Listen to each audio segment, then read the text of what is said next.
Before we move on to the device panel to discuss that, let me briefly show you what the arrange view toggles are like. Those are situated over here. And I showed you that first one before. It's the clip launcher toggle. That allows me to view either the arranger timeline or the clip launcher or both of them, like so. So this way I have my tracks, the arranger timeline, and the clip launcher with all the scenes.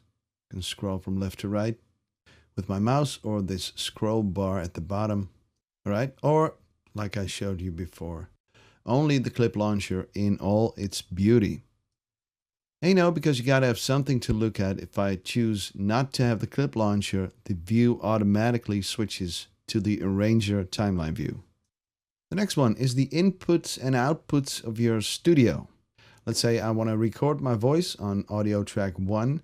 I need to tell it where from it needs to record. So I toggle this view and I get to see a couple drop down menus on my track headers. So if I want to go record on this track, I put it in record arm and I tell it where from it needs to record. In my case, the Fireface 800. And I can also record from other tracks like the instruments or effect tracks, you know, the ones that we showed earlier. So you're very flexible like that. Or if any situation asks me to record from the master back into a track, that is also possible. The menu below that shows us where the audio is going. The audio that is on the track, where is it going? In this case, to the master track. That is by default where the audio is going, of course. But you know, sometimes you want to send your audio to another track. We'll talk about that in the video about creating a bus. Some people call it a group channel.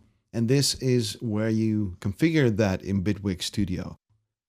So if you can't find these menus, you go over here, you go to the arrange view toggles.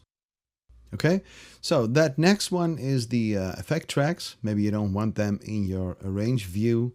So you just click them away like so. Just keep in mind that they'll also be hidden from the mixer. The mixer's got its own view toggles, but the one for the effect tracks is actually the same. Okay? The very last one is about the track height.